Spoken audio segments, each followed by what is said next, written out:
Entrez, entrez, il y a encore de la place là sur la gauche. Sur ma gauche.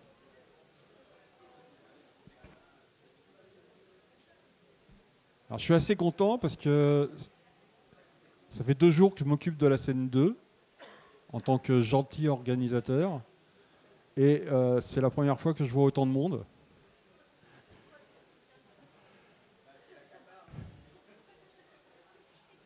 J'ai même été malheureusement obligé d'en annuler une, faute de participants, ce qui ne sera pas le cas.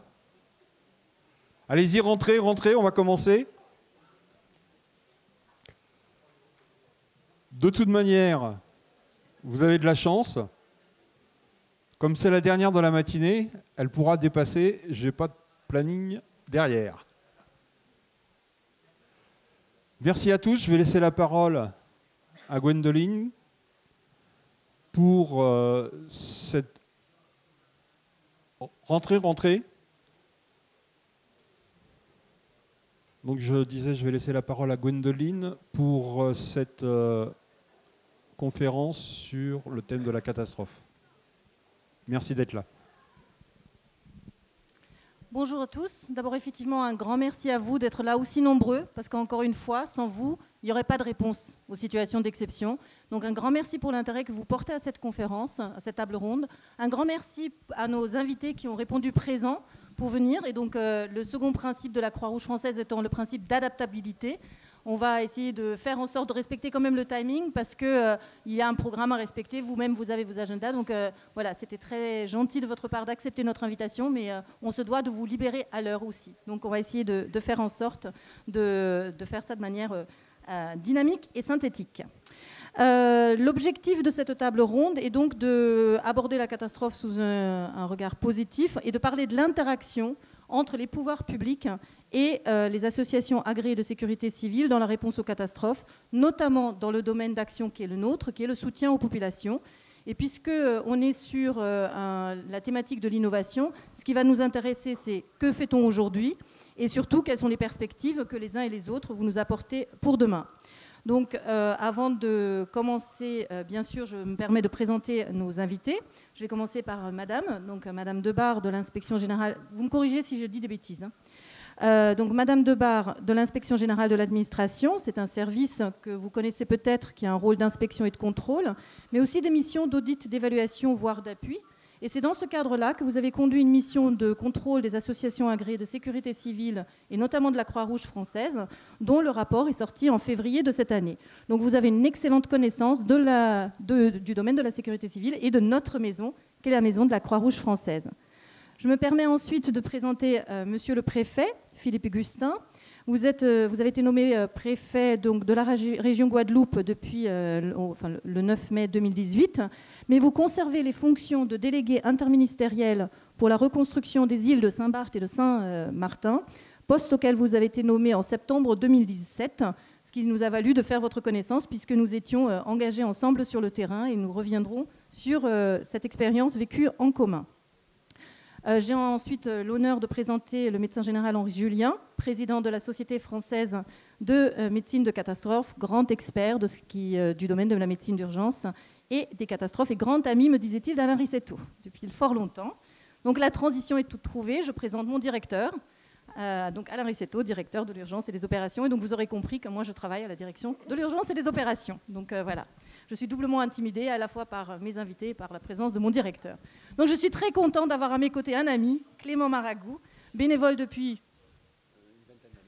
une vingtaine d'années, donc DTUS de l'Hérault et aujourd'hui président délégation territoriale toujours de l'Hérault, avec donc une grosse expérience en ce qui concerne la situation d'exception, la gestion, la préparation, et voilà.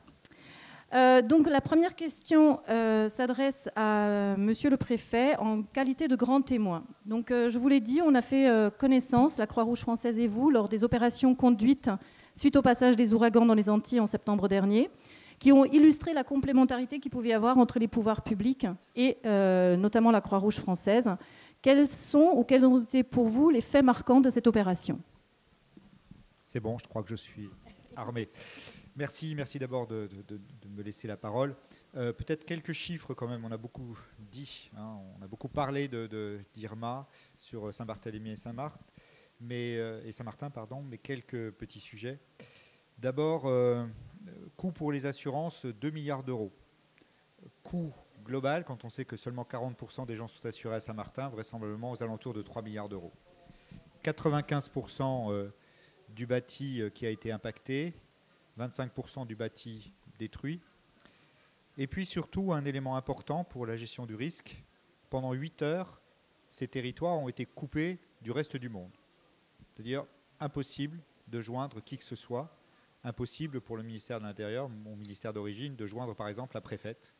Voilà, c'est un cas unique, on n'avait jamais vu ça. Pour répondre maintenant à votre question et sur l'interaction, 3000 fonctionnaires et bénévoles au plus fort de la crise sur le terrain, sur un territoire qui comptait à peu près 35 000 habitants. Vous voyez le rapport, 3 000 par rapport à 35 000, presque une personne sur 10, sur un territoire dont, je le rappelle, 95% des bâtiments étaient impactés, donc avec toutes les difficultés aussi pour ces fonctionnaires ou ces bénévoles de se laver, de téléphoner, d'avoir de l'électricité. Cette crise, elle était atypique, et pour une structure comme la Croix-Rouge, elle était doublement atypique parce qu'on était sur un territoire, vous savez l'île de Saint-Martin, que nous partageons depuis 369 ans avec nos amis néerlandais. Et cette crise, elle était atypique parce que pour la Croix-Rouge, c'était une intervention sur le territoire français, mais avec de l'autre côté de la frontière, une intervention aussi sur le côté néerlandais. Et d'ailleurs, très intéressant de regarder, comme je n'ai pas beaucoup de temps, je ne vais pas épiloguer, mais les actions des Croix-Rouges respectives étaient différentes sur un même territoire, avec une frontière qui pourtant n'existe pas et qui est complètement poreuse. Parce que justement, il y avait cette coordination habituelle du côté français, avec un État qui est à peu près encore aujourd'hui en capacité de faire face à des crises, même si cette crise était très atypique, puisqu'on était sur un tout petit confetti, très éloigné, 250 km de la Guadeloupe, et qui avait été, comme je l'ai dit tout à l'heure, complètement coupé du monde. Alors, pourquoi avons-nous travaillé ensemble, je crois ? D'abord parce qu'on avait besoin de bras. Deuxièmement, parce qu'il s'agissait de ne pas rajouter de la crise à la crise. À la limite, je peux vous dire aujourd'hui, 10 mois après le passage d'Irma, pour les Saint-Martinoises et Saint-Martinois et les Saint-Barth, Irma, le fait climatique Irma, le cyclone Irma, il est intégré parce que ces populations, elles ont une grande résilience. Elles en ont connu d'autres, des cyclones, même si celui-là était d'une force inouïe. Mais pour autant, ce qui n'est pas digéré aujourd'hui encore, c'est le post-Irma. C'est le fait justement de s'être retrouvé sans eau, sans électricité, sans téléphone. C'est sans doute ça qui a été le plus frustrant. Et puis, vous le savez très bien, le post-Irma a conduit, du fait de la défaillance en tout cas de tous ces réseaux, à des pillages. Et aujourd'hui, le traumatisme est encore très fort, très très fort sur le territoire. Donc la Croix-Rouge a été dans cette fonction, avec l'ensemble des services, qu'ils soient des services de l'État ou des services associatifs, d'assister ces populations pour des choses complètement basiques, hein, donner à manger, donner à boire, puis soigner, accompagner ces populations qui étaient souvent en grande détresse. La Croix-Rouge est même allée loin, au-delà, et ça c'est sur la page avec ma casquette reconstruction, puisque il y a eu un programme Castor, qui a permis de mettre en tout cas les gens à l'abri, clos et couverts. Alors, pas être beaucoup plus long, mais quand même 2-3 petites choses. Dire que d'abord, aujourd'hui, pour la suite, on a un vrai sujet, c'est-à-dire que concrètement, je pose toujours cette question-là aux journalistes qui me disent « mais enfin, tout n'est pas reconstruit à Saint-Martin, comment ça se fait, etc. » et tout. Et je pose chaque fois cette question aux journalistes qui m'agressent et je lui dis « avez-vous vous-même une maison ? Combien de temps a-t-il fallu pour la construire ?» Donc on est à 10 mois du cyclone et il est normal qu'aujourd'hui tout ne soit pas reconstruit. Mais pour autant, on est déjà depuis le 1er juillet dans la période cyclonique, donc il faut se préparer à cette nouvelle période cyclonique. Donc mettre en place des abris parce que toutes les maisons ne sont pas reconstruites. Et puis derrière, se préparer à quelque chose qui va être sans doute pour moi, en tant que préfet de la Guadeloupe, mais aussi représentant de l'État à Saint-Martin et Saint-Barthélemy, quelque chose qui va être particulier cette année. Je crains malheureusement qu'à la première alerte, même pour une petite alerte cyclonique, on ait une énorme panique avec des habitants qui vont vouloir quitter l'île. Donc c'est ce à quoi nous travaillons aujourd'hui, essayer de mettre en place en tout cas la possibilité que les gens puissent monter dans des avions s'ils le souhaitent. Et donc la Croix-Rouge, là de nouveau, sera sollicitée parce que ces gens qui quitteront le territoire, ils arriveront en Guadeloupe. Et comme la Croix-Rouge l'a fait aussi pendant la crise post-Irma, il y a aussi tout cet accueil des réfugiés qui a été fait en Guadeloupe, qui a été fait en métropole ici à Paris. Voilà, j'ai essayé de résumer le plus rapidement possible par rapport à la question que vous m'avez posée. Un grand merci pour ce témoignage, parce qu'on voit le décor se planter. On voit les îles et on voit les opérations qu'on a pu mener. Vous me donnez la transition vers la question suivante, parce que vous parlez de la prochaine saison cyclonique, vous parlez d'un traumatisme qui est toujours actif. Alors évidemment, dans la mesure du possible, nos bénévoles répondront présents le jour J, mais pour être présent le jour J, on a un temps de préparation. Donc aujourd'hui, concrètement, en vue de cette saison cyclonique qui a commencé, qu'attendez-vous des délégations sur place, qu'attendez-vous de la Croix-Rouge française, sur quoi vous pouvez travailler aujourd'hui en termes de préparation, avant qu'on ait besoin d'accompagner les premières personnes vers un éventuel avion? Alors il y a tout ce qui est prépositionnement aujourd'hui des moyens, hein, c'est ce qui se fait en Guadeloupe, c'est ce qui se fait aussi en prévision aussi sur Saint-Martin et sur Saint-Barth. La participation aussi à des exercices, hein, nous aurons je crois le 28 juin, donc dans cette semaine, un exercice qui va être d'ailleurs un exercice régional international, puisque la Caraïbe, c'est plusieurs pays, donc on ait une approche aussi qui soit coordonnée avec les autres îles, parce qu'un cyclone peut très vite se déplacer d'une île à l'autre, hein, on l'a vu, que ce soit avec Irma, que ce soit avec Maria, que ce soit avec José, hein, les 3 gros cyclones qu'on a eus en l'espace de 15 jours au mois de septembre dernier. Il y a aussi tout un travail qui doit être fait, beaucoup plus subtil, et je ne vais pas m'étendre trop dessus, mais c'est pourtant très important, c'est la sensibilisation à la culture du risque. Pour moi, c'est un élément fondamental. Concrètement, le dernier grand cyclone qui avait sévi à Saint-Martin, c'était le cyclone Louis, 1995. 95, c'est 23 ans, c'est une génération, et on se rend bien compte que, on a complètement oublié, alors même qu'on est sur un territoire qui est soumis au risque, avec en particulier ce risque cyclonique qui se reproduit quasiment tous les ans, eh bien on a complètement oublié la raison.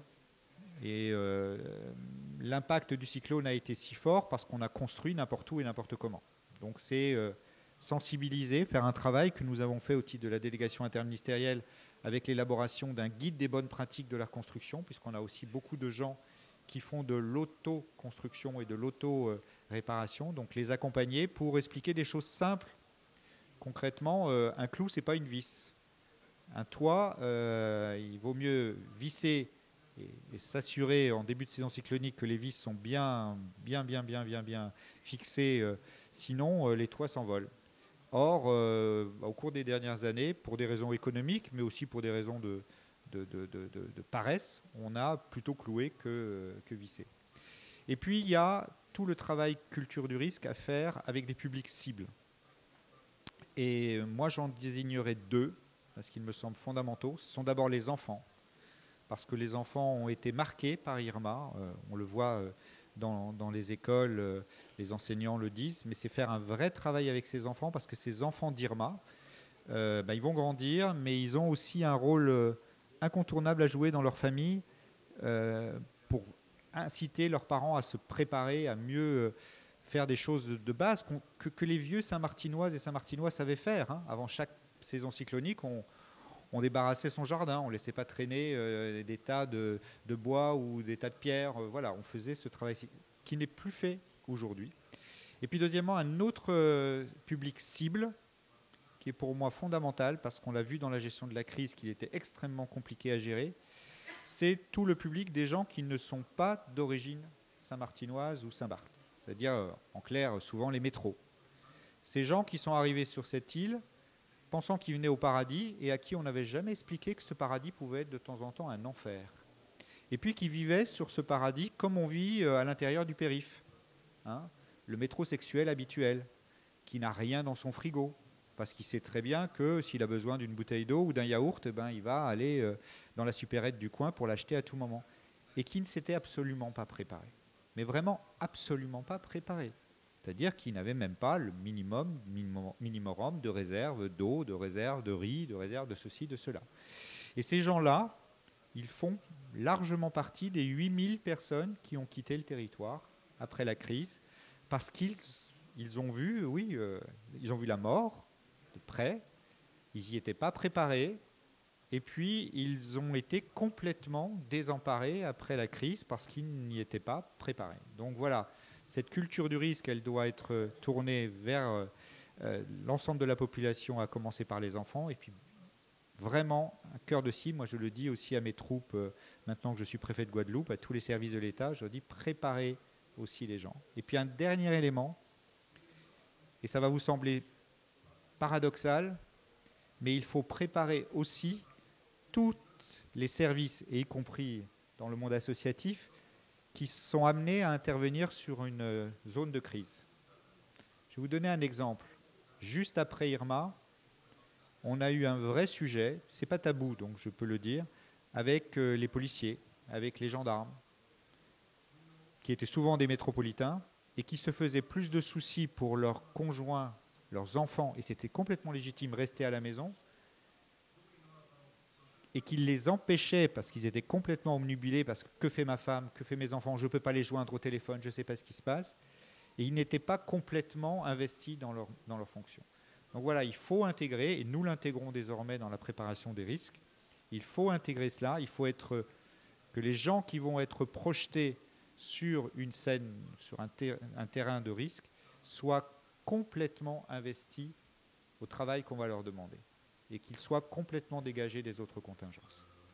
Un grand merci pour ce témoignage qui nous a permis de concrétiser ce thème de la gestion de situation de catastrophe et de la préparation. Un grand merci à vous. Ma question suivante va s'adresser au professeur Julien, parce que si on zoome, si on prend une hauteur de vue pour aborder le problème de manière plus générale, même si l'action de secours démarre évidemment avec le soin des premiers blessés, nous, associations agréées de sécurité civile, intervenons surtout dans le soutien aux populations qui se développent, qui changent. Est-ce que vous pouvez nous en dire un peu plus sur ce que est aujourd'hui le soutien aux populations et ce que vous attendez de nous? Oui, bien sûr. Bonjour tout le monde. D'abord, permettez-moi de vous remercier de m'avoir invité et de retrouver des amis de 30 ans ou peut-être même plus. Hein. Il y a Alain Rissetto à côté de moi, mais il y a aussi Daniel Méran, Pascal Cassan, et puis des amis plus récents comme Dominique Augude qui est dans la salle. Voilà. Et donc c'est toujours un plaisir pour moi que de retrouver la Croix-Rouge. Vous introduisez le sujet de la médecine, du social dans la situation de catastrophe. Et c'est vrai que c'est un sujet plutôt récent. Dans l'histoire de la prise en compte des situations exceptionnelles de catastrophes, etc., on s'est intéressé en France assez récemment seulement à cette partie.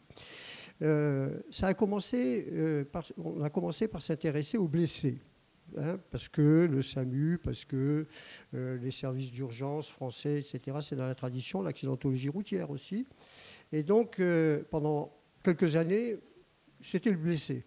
C'est important, mais c'était le blessé. Puis ensuite, les psychiatres sont venus nous dire « Ah ben attendez, vous avez des blessés somatiques, mais vous avez aussi des blessés psychiques. Et cela, il va falloir s'en occuper aussi. » Et donc, les psychiatres nous ont appris à reconnaître les gens, l'état de stress, ceux qui en souffraient, et essayer de le prévenir. Mais quand on regarde dans le nord de l'Europe et ailleurs, on s'aperçoit qu'eux, ils lient le somatique, le psychique, ils font du médico-psychologique, mais aussi social. C'est une prise en charge médico-psychosociale.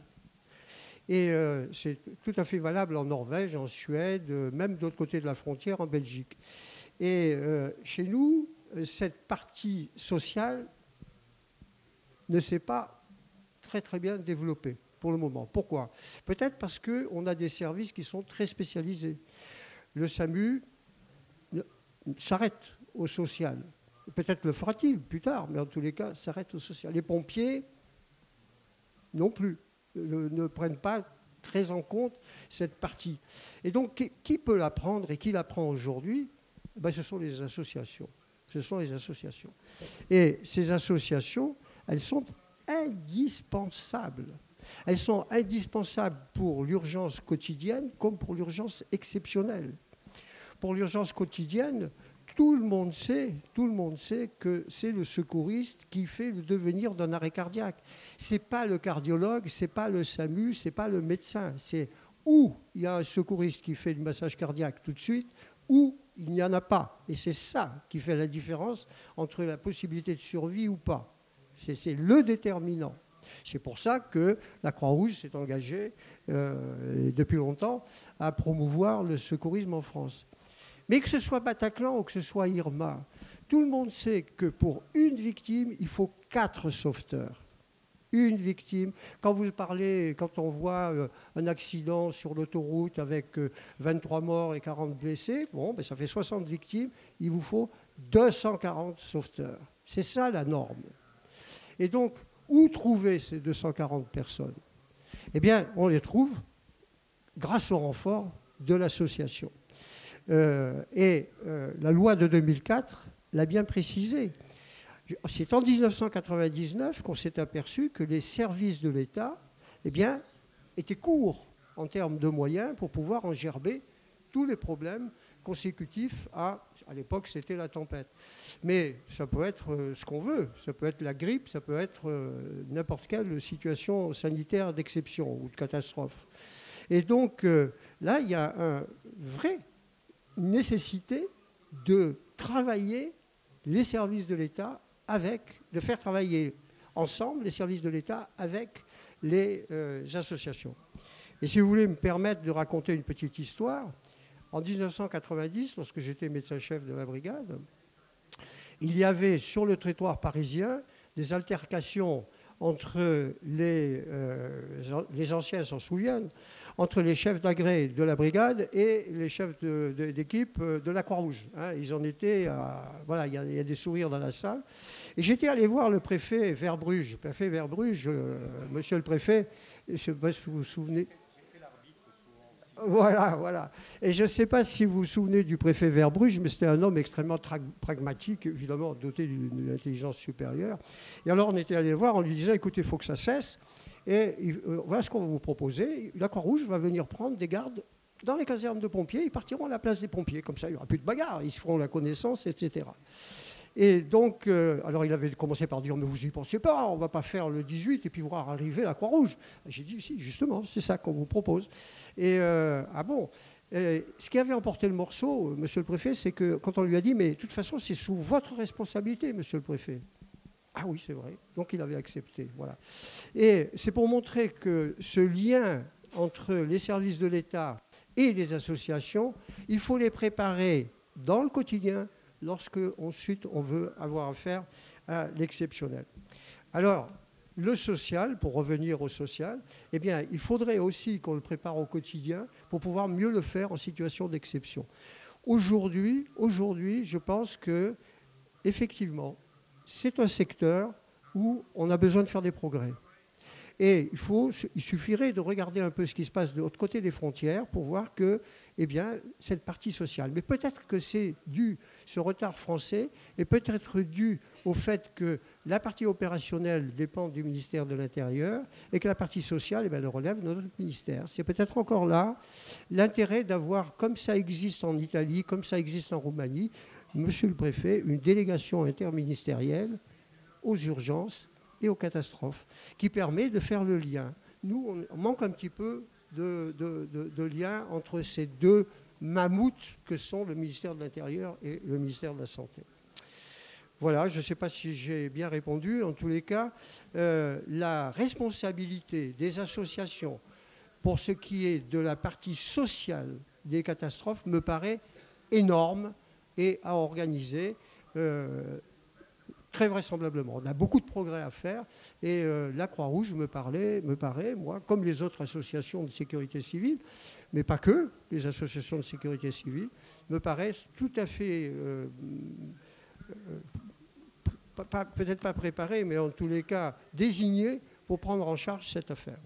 Merci beaucoup pour effectivement cette réponse qui correspondait complètement à la question et qui m'offre en plus une transition de choix vers Madame de Bar, hein, puisque vous avez évoqué la difficulté de l'organisation de l'État français qui handicape peut-être la qualité des interventions.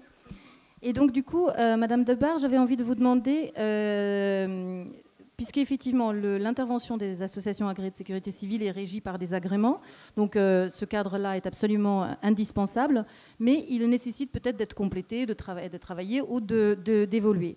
Alors, j'avais pour vous deux questions. Donc, la première était quel regard portent les pouvoirs publics aujourd'hui sur l'avenir des associations agréées de sécurité civile, donc, dont elles savent qu'elles ont besoin, mais voilà, comment améliorer notre collaboration, notre coopération, notre intégration dans le système.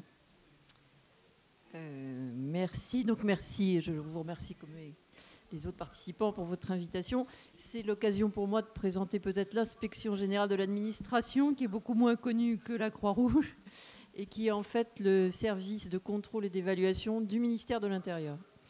Alors pourquoi est-ce qu'on porte un regard sur les associations agréées de sécurité civile ? C'est parce que la loi de 2004, qui a déjà été citée, a voulu faire des associations agréées de véritables partenaires de la sécurité civile. En contrepartie, il a été convenu et écrit que l'État contrôlerait, et plus spécifiquement l'inspection générale de l'administration, secondée d'ailleurs par une autre inspection plus technique qui est l'inspection de la sécurité civile. La loi dit expressément que ces deux inspections contrôlent les activités des associations de sécurité civile. Ça, c'est 2004, une situation qu'on comprend bien, c'est-à-dire qu'on veut faire de tous, c'était un peu un objectif d'ailleurs ambitieux, des acteurs de la sécurité civile. Donc on fait rentrer dans le jeu officiellement les associations, en contrepartie on les contrôle. En contrepartie, on crée aussi tout un corpus réglementaire avec une délivrance d'agréments. Ce sont les agréments dont vous avez déjà parlé. Il y a 4 agréments: participation aux opérations de secours, secours aux populations, encadrement des bénévoles et dispositifs prévisionnels de secours. Alors, quel regard on porte ? On porte un regard à la fois sur les 13 associations nationales, puisque la Croix-Rouge participe à un concert d'associations agréées, même si elle est évidemment de très loin la plus grande, la plus importante. Donc on porte un regard sur ces 13 associations qu'on contrôle de manière aussi régulière que l'on peut. On l'a fait pour la Croix-Rouge donc l'an passé. Et bien sûr, on porte un regard sur le dispositif qu'on est censé animer, c'est-à-dire ce dispositif d'agrément et de contrôle, qui est un contrôle qui s'effectue beaucoup sur place. Je pense, pour reprendre ce que les autres interlocuteurs ont dit, que c'est un dispositif qui a déjà un petit peu vieilli. C'est-à-dire que c'était un dispositif qui a permis aux associations agréées d'entrer dans le concert de la sécurité civile. C'est d'ailleurs plutôt, je dirais, un dispositif bien imaginé à l'époque, avec des agréments qui correspondent à des activités différentes, puisque ce n'est pas la même chose de participer à des opérations de secours que de participer à un DPS. Donc tout ça était pas mal conçu au départ. Je pense qu'on est dépassé par les réalités, et qu'aujourd'hui, les associations de sécurité civile, notamment la Croix-Rouge, parce que la Croix-Rouge, encore une fois, on ne peut pas tout à fait la comparer aux autres associations. Elle a plus de 150 ans d'existence. Elle est extrêmement importante en effectifs. Elle est extrêmement organisée. On dit toujours, nous, qu'elle est organisée en poupée russe, c'est-à-dire qu'il y a des unités locales, délégations territoriales, délégations régionales. Et puis, les services centraux, ce qui ne se retrouve pas dans les autres associations en général. Et même, je crois que ça ne se retrouve pas. Il n'y a pas l'équivalent. Donc, on considère aujourd'hui qu'on continue d'appliquer évidemment ce dispositif d'agrément qui d'ailleurs dont les textes ont été renouvelés récemment dans un souci de plus grande spécialisation des agréments. Les réalités, comme on le constate tout le temps, elles incitent les associations à aller plutôt plus loin. On le voit beaucoup à la Croix-Rouge avec l'action sociale. On passe en fait du secours progressivement à l'action sociale et même à l'aide sociale. Et on a constaté qu'aujourd'hui, les bénévoles qui font de l'action sociale sont beaucoup plus nombreux que ceux qui font du secourisme, même si la Croix-Rouge reste marquée par la culture du secourisme, c'est construite autour du secourisme.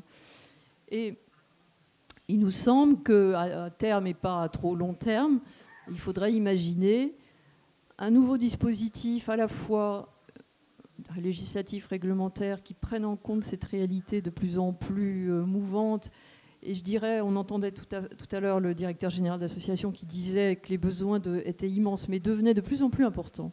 Et je pense que c'est le cas. Il y a de plus en plus de manifestations publiques qui nécessitent des DPS. Il y a de plus en plus de besoins dans la société française qui nécessitent des interventions qui ne sont pas couvertes. On peut en donner un tas d'exemples avec le handicap, la vieillesse, les personnes âgées. Je pense toujours, j'y pensais l'autre jour, au service que la Poste a créé, veiller sur mes parents, parce que la Poste essaye de se diversifier. Moi, je préférais à titre personnel que ce soit la Croix-Rouge qui veille sur mes parents que la Poste. Je veux dire, il y a franchement un besoin qui me paraît assez naturel, assez évident. C'est un exemple, c'est une boutade. C'est un exemple, à mon avis, parmi beaucoup d'autres. Donc je pense que dans les années à venir, il nous faudra imaginer une autre répartition des agréments pour inciter les associations et pour encadrer les associations dans les activités vers lesquelles elles vont naturellement, puisque la Croix-Rouge le fait. On le voit bien. Là, tout à l'heure, je découvrais, moi, le Croix-Rouge Écoute. Je ne savais pas qu'il y avait un dispositif Croix-Rouge Écoute. Donc vous imaginez sans cesse des dispositifs de plus en plus adaptés aux réalités et différents. Donc ça, c'est un travail dans lequel il faudra vous accompagner au-delà des préconisations qu'on fait rituellement et qui consistent à dire il faut plus de souplesse, il faut plus de rapprochement dans les agréments formation, les agréments opérationnels, il faut assainir la concurrence sur le terrain entre toutes les associations. Tout ça, je dirais, c'est vrai. Mais je pense qu'il faut voir peut-être un petit peu plus loin. Et puis pour ce qui est de la méthode d'agrément et de contrôle, là aussi, je pense qu'on est un petit peu en retard. Il faut bien voir qu'une association comme la vôtre, qui est, j'ai plus le chiffre en tête, on va peut-être me le rappeler, en salariés, je m'en souviens, 19 000 salariés, et en bénévoles aujourd'hui 60 000, voilà. Vous avez en face un bureau à la Direction générale de la sécurité civile, vous avez une personne et demie face à 13 associations de sécurité civile qui doivent s'occuper de l'instruction des agréments, de leur renouvellement. Alors même s'ils le font avec compétence et même s'il y a des entretiens et surtout d'ailleurs des transmissions de dossiers écrits pour attester que telle délégation a bien ses diplômes, etc., je pense qu'il faudra un peu moderniser la chose et pourquoi pas faire organiser de vraies auditions des associations devant une commission compétente plutôt que de se référer à ce système un petit peu archaïque d'un chef de bureau face à des structures. Bon, c'est une idée qu'on peut avoir parmi beaucoup d'autres. Merci beaucoup. Alain, si tu le permets, et afin de respecter le timing, je peux passer la parole d'abord à Clément, et comme ça, tu fais à la fois ton intervention et la clôture de la table ronde, histoire de terminer le... Voilà, j'en profite, je suis sur l'estrade, c'est moi qui commande. Donc, Clément, si tu veux bien donner l'illustration terrain. Du coup, je prends de court mon ami qui s'y attendait pas du tout. On est parti très très loin dans la projection dans un avenir aller vers plus de social. On a parlé des agréments, du développement du social. Rezoomons, direction le héros. Concrètement, ça donne quoi sur le terrain? C'est quoi? Est-ce que tu peux nous donner quelques exemples d'opérations que tu as eu à gérer sur le département? Qu'est-ce que ça veut dire concrètement pour une délégation territoriale de s'y préparer afin de répondre, et quels sont les types d'actions que vous menez? Alors, on zoome, mais finalement, on n'est pas si loin de ce qui vient d'être évoqué. Illustrer la préparation et la réaction à la catastrophe, peut-être autour d'un événement, le 29 septembre 2014, 300 mm de pluie qui tombent sur l'agglomération montpelliéraine dans l'Hérault. C'est l'équivalent de ce qui tombe en 6 mois habituellement, avec plus d'1 mètre dans les rues et près de 4000 personnes coincées, prises au piège dans leurs véhicules, donc 4000 naufragés de la route sur l'agglomération montpelliéraine en quelques heures, avec effectivement dès lors des opérations de secours qui se mettent en place avec le concours de la Croix-Rouge française et en partenariat, en étroite collaboration avec les pouvoirs publics. Donc les opérations de la Croix-Rouge concrètement sur le terrain, sur ce type de situation, c'est de l'opération de secours, c'est de l'agrément A de sécurité civile, c'est contribuer avec les pouvoirs publics à mener des opérations de secours à personne dans un contexte dégradé, en mettant à disposition nos moyens, des moyens spécifiques, une équipe nautique qui peut être utilisée pour aller chercher des personnes qui sont isolées dans leurs habitations, et des opérations de secours à personne, parce que les secours du quotidien, les services de secours sapeurs-pompiers sont engagés dès lors sur des missions spécifiques de sauvetage et il faut pouvoir assurer les missions, j'allais dire, quotidiennes de secours à personne, avec donc des ambulances et des équipages de la Croix-Rouge française qui pallient à cette inadéquation temporaire entre les besoins et les moyens. Puis on va un peu plus au cœur de ce qu'est la Croix-Rouge française et de ce brassage des actions sociales et de l'urgence et du secourisme. Parce qu'il faut mener des opérations de soutien aux populations. Et cela comprend l'hébergement. Et on a développé depuis longtemps une stratégie Croix-Rouge, parce qu'il n'y a pas de stratégie de la Croix-Rouge de l'Hérault, par exemple, dans l'Hérault. Il y a une stratégie de la Croix-Rouge française en territoire héroltais, comme sur l'ensemble des territoires en France. Et donc, effectivement, le maillage territorial nous permet de mettre à disposition des moyens, d'assurer l'hébergement des populations, mais également l'hébergement des personnes qui sont déjà fragiles au quotidien. Parce que monter des centres d'hébergement pour des personnes qui sont bloquées dans leur voiture, c'est quelque chose qu'on sait faire et que les autres associations savent faire.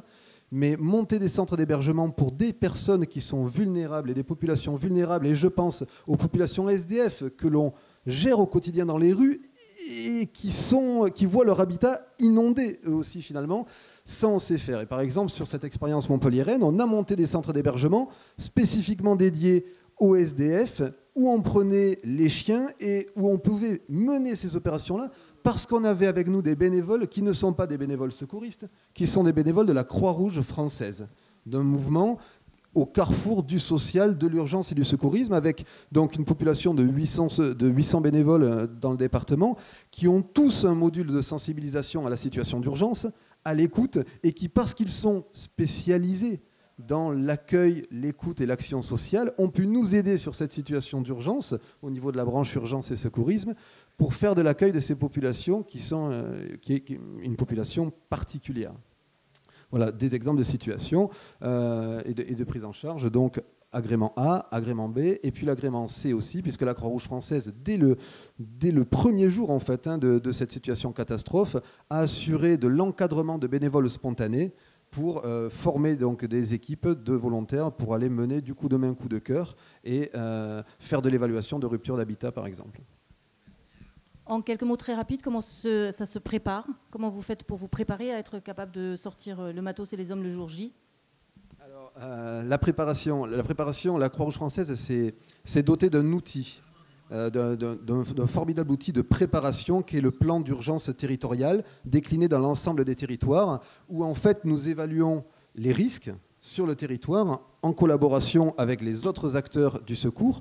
Nous évaluons également les besoins et les forces en présence, parce que la Croix-Rouge n'avance jamais seule sur une situation, comme les sapeurs-pompiers ou les SAMU n'avancent jamais seuls sur une situation, et il convient de savoir où sont les manques pour savoir comment s'y adapter. Donc le premier point, c'était de repérer quelles étaient les fragilités, sur quoi il allait falloir travailler en situation catastrophe, d'évaluer les scénarios, et ensuite de nous préparer à faire face à la situation. Donc il existe des troncs communs de formation qui permettent à nos acteurs d'être présents sur toutes les situations catastrophes, et puis il y a un maillage territorial fort. Car la Croix-Rouge française, vous avez utilisé le terme de poupée russe tout à l'heure, mais effectivement, il y a une structure nationale forte et il y a une politique nationale, une stratégie, une vision nationale de ce que doit être la gestion de l'urgence Croix-Rouge. Et puis, il y a des bénévoles qui sont attachés aussi à des territoires, présents sur l'ensemble du territoire héroltais pour l'Hérault, avec un maillage et un prépositionnement de moyens très local, ce qui nous permet d'être très réactifs aux côtés des pouvoirs publics d'emblée pour monter des structures d'accueil, par exemple, avec derrière un échelon territorial qui vient appuyer, qui vient renforcer le dispositif, et notamment avec des cadres de terrain qui viennent faire de l'évaluation, du commandement, etc.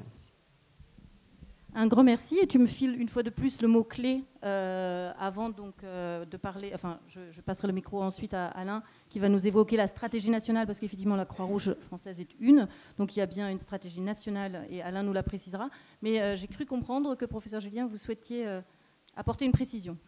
Ah non, une des réflexions c'est quoi le social? Il faudrait qu'on travaille là-dessus, c'est-à-dire où s'arrêtent les secours d'urgence et où commence le social? Est-ce que c'est donner de l'eau claire et potable, comme ça s'est fait? Est-ce que c'est donner de l'hébergement? Est-ce que c'est s'occuper des enfants ou des grands-mères? Est-ce que c'est les accompagner pour donner des vis et les aider à remettre le toit? Jusqu'où on va? Et même dans le soutien. Alors, c'était pour vous dire qu'une fois, je me suis trouvé au Brésil. Il y a eu une catastrophe au Brésil, dans la région de Teresópolis, où il y a eu 800 morts et à peu près 12 000 personnes privées d'abri à suite de glissements de terrain et d'inondations. Dès que j'ai demandé d'y aller, puisque j'étais à Rio de Janeiro à ce moment-là, et je suis arrivé 24 heures après, pas tout de suite. Hein, bon. Mais au Brésil, les municipalités comme les nôtres ont une responsabilité, et donc il y avait des bureaux et où on donnait aux victimes de l'argent. 6 mois d'allocation familiale, 6 mois d'allocation chômage et une aide de l'État. Ils repartaient avec des sous, immédiatement, puisque de toute façon, ils vont toucher les allocations familiales. Et donc, on leur donne une avance. Voyez, bon. Mais il y avait aussi un stand où il y avait des avocats pour pouvoir répondre aux questions des gens, etc. Et puis, les morts, eh bien, là aussi, on s'occupait des morts et on accompagnait les morts jusqu'à l'enterrement, où ils étaient enterrés religieusement.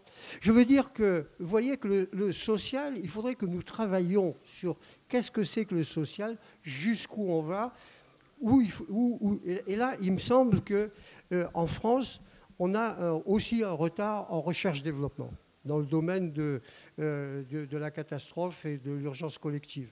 Et que, moi, je tiens à saluer la Croix-Rouge parce que, vous voyez, regardez, le bouquin sur Ebola, c'est la Croix-Rouge qui le fait.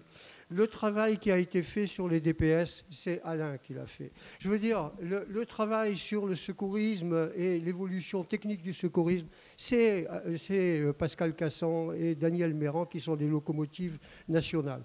Je pense que, là aussi, la Croix-Rouge a peut-être une responsabilité supérieure aux autres, parce que, madame, vous l'avez souligné, eh bien, ils tiennent une place importante dans le panorama des associations de sécurité civile et en général. Est-ce qu'il faut aller jusqu'aux associations de victimes et les intégrer? Aujourd'hui, ils sont très présents aussi. En tous les cas, ça mériterait, mon cher Alain, avant que tu prennes la parole, ça mériterait peut-être de créer un groupe de travail et de savoir qu'est-ce qu'on appelle le social, où ça démarre, où ça s'arrête, qu'est-ce qu'on pourrait faire de mieux. Moi, je serais ravi, en tous les cas, d'accompagner ce genre de réflexion. Voilà. C'est à moi tout de suite. Oui. Merci, mon général. D'autant plus que c'est le président de la Société de médecine de catastrophe qui nous le demande. Alors peut-être pour essayer de synthétiser, parce que j'ai cru comprendre que la question de Gwendoline était quelle était la stratégie de la Croix-Rouge française.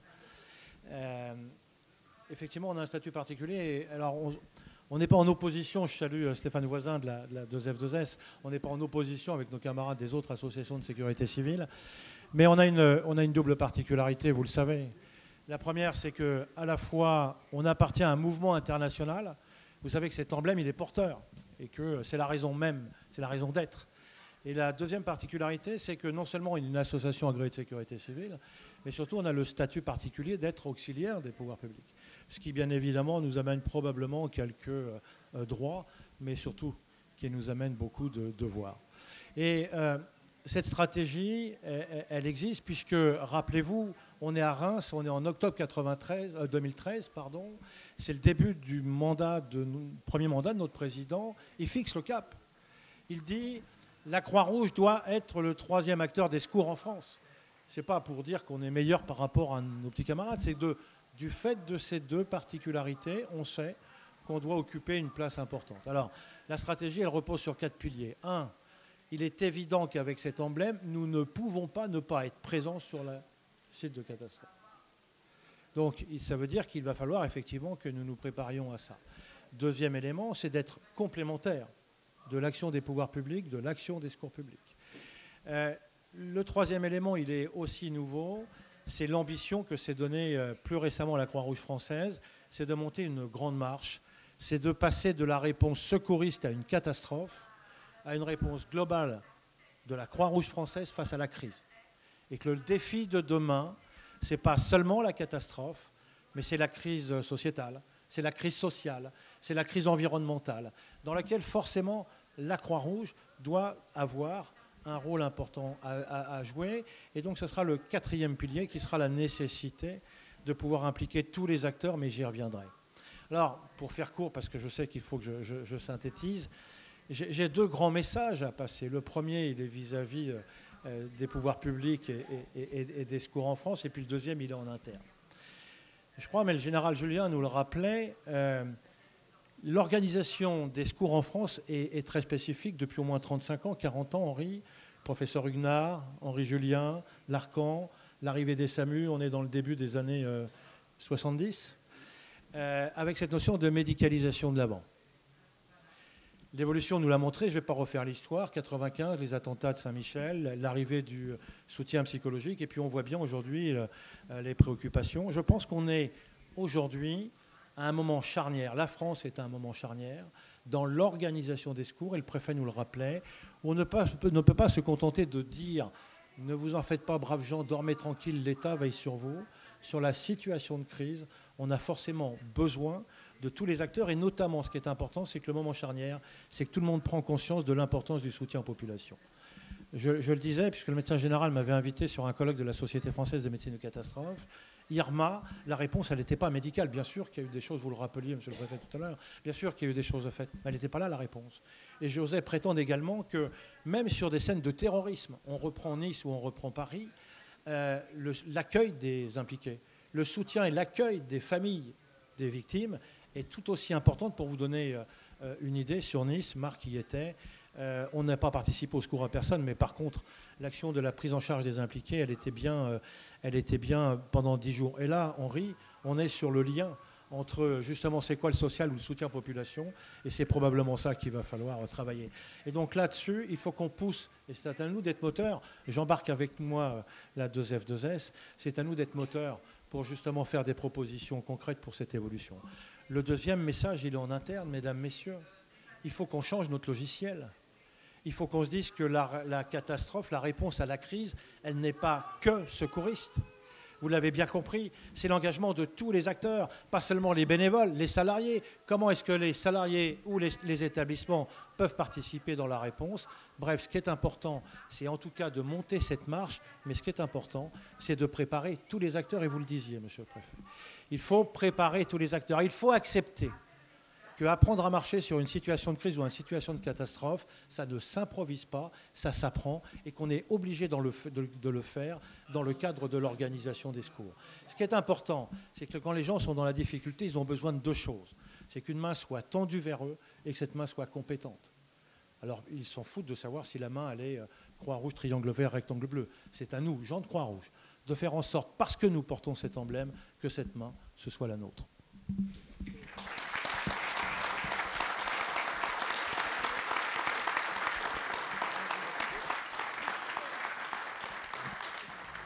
Non, je souhaiterais réagir à ce que vous avez dit, je souscris complètement. 2-3 petites choses basiques. D'abord, je pense que les crises sont amenées à se multiplier. On le voit bien. Et à s'amplifier. Et Irma, c'est vraiment l'exemple type pardon, je vais être vulgaire, mais c'est la loi de l'emmerdement maximum. On en rajoute et on en rajoute et on en rajoute et on en rajoute. Deuxièmement, concomitamment, et désolé de mettre un petit peu jeter un pavé dans la mare, et je parle des Français, parce que j'ai eu l'occasion de vivre dans 6 pays dans le monde, la résilience diminue et l'assistanat, la volonté, le souhait d'assistanat augmente. Et l'acceptabilité du risque zéro diminue encore plus. Donc on se retrouve dans des situations de crise où les individus, les citoyens, ne sont absolument pas préparés. Je donnais l'exemple des métros tout à l'heure à Saint-Martin, mais je pourrais les donner partout. Et je crois que nous devons apprendre aussi de ce qui se passe dans les autres pays, de la formation citoyenne à la crise. C'est ce que j'appelle, ce que je veux mettre en place en Guadeloupe, je l'ai dit à votre directeur tout à l'heure, j'aimerais qu'on mette en place ce qu'on appelle une journée japonaise. Au Japon, il y a une journée dans l'année qui est consacrée à la crise. parce qu'ils sont comme nos territoires, ils sont soumis à toutes les crises possibles et imaginables, et on apprend aux citoyens les gestes de base, la manière de se préparer. Et si on arrivait à faire ça en France, je crois qu'on ferait un grand bond en avant, parce que, on éviterait d'abord des crises avec des impacts aussi forts, parce qu'on rajoute la crise à la crise avec la panique, avec la gestion de gens qui ne savent pas comment faire. Et puis deuxièmement, on impliquerait aussi peut-être chaque citoyen dans des mouvements associatifs comme les vôtres, parce que derrière, ils se sentiraient peut-être redevables aussi d'aider leurs prochains.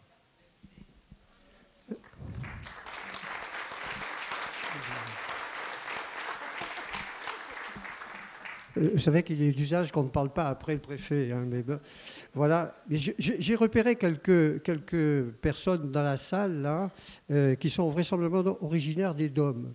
Et ça, c'est un de mes dadas de la société française. Je voudrais qu'on travaille sur les DOM. Parce que l'Hexagone est exempt de catastrophes naturelles majeures. Il y a bien quelques catastrophes technologiques et sociales et des accidents catastrophiques à effet limité. Mais dans les DOM, c'est là qu'il y a des volcans, c'est là qu'il y a des tremblements de terre, c'est là qu'il y a des inondations catastrophiques, c'est là... Pas d'avalanche, monsieur le préfet. Heureusement, ils sont exempts des avalanches. Et donc, là, il y a... Et en plus, ils ajoutent à ça, à des risques augmentés, une insularité qui complique considérablement les secours, on l'a vu au moment de Irma. Alors, si la Croix-Rouge a un effort à faire, mon cher Alain, c'est en direction des DOM, parce qu'il y a beaucoup de DOM où il n'y a pas beaucoup de gens qui sont de la Croix-Rouge. Voilà. Si je pense à la Guyane, par exemple, il y a un effort à faire. Voilà. Alors on ne parle pas après le préfet, on ne parle pas après le médecin général. Juste dire, ça tombe bien, ils peuvent en témoigner, puisque on fait de ce territoire ultramarin, on veut en faire une zone d'expertise et on veut expérimenter beaucoup de choses. Ils ont, depuis en tout cas qu'ils sont arrivés pour préparer cette assemblée, jeudi après-midi, on a passé tout l'après-midi avec eux et c'est bien l'objectif de mettre en application tout ça, donc nous en sommes ravis. Nous vous rendons l'antenne. Oui, tout à fait, parce qu'on clignote de partout, comme quoi ça c'est là, il s'est mort, il faut qu'on quitte. Un grand merci à vous en tout cas, parce que votre présence témoigne de l'importance qu'on a pour vous. Un grand merci à vous tous. Ça veut dire que le sujet vous intéresse. Bon festival.